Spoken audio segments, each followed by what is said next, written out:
আইএসএসবির আরেকটি গুরুত্বপূর্ণ ধাপ হল পার্সোনালিটি টেস্ট। শুধুমাত্র আইকিউ এবং পিপিটিটি উত্তীর্ণ প্রার্থীরাই প্রথম দিনের বিকেলে এ ধাপে অংশ নেন। পার্সোনালিটি টেস্ট আইটেমগুলি আমাদের প্রচলিত টেস্টের ধরন থেকে কিছুটা ভিন্ন। এখানে বিভিন্ন স্ট্যান্ডার্ডাইজড সাইকোমেট্রিক্স প্রার্থীদের নেতৃত্ব গুণ, মনোভাব এবং ব্যক্তিত্ব যাচাইয়ের জন্য ব্যবহৃত হয়।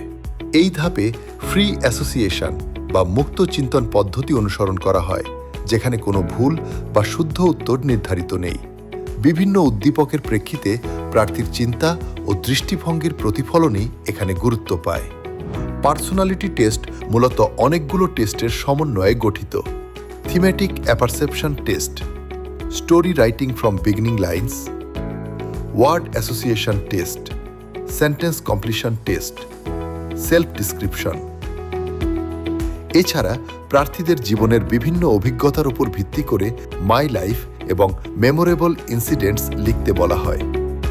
এই অংশে প্রার্থীদের অত্যন্ত সৎ এবং স্পষ্টভাবে তাদের জীবনের অভিজ্ঞতা, অনুভূতি এবং চিন্তাভাবনা প্রকাশ করতে হয়। এই অংশে প্রার্থী যত বেশি বাস্তবসম্মত ও স্বাভাবিকভাবে নিজেকে প্রকাশ করবেন, ততই তার ব্যক্তিত্ব ও মানসিকতা সঠিকভাবে মূল্যায়ন করা সম্ভব হবে। মাই লাইফ অংশটি প্রার্থীরা বাংলা বা ইংরেজিতে লিখতে পারেন।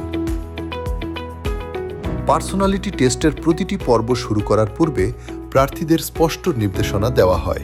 প্রার্থীর দায়িত্ব হল সেসব নির্দেশনা মনোযোগ সহকারে শোনা এবং যথাযথ অনুসরণ করা।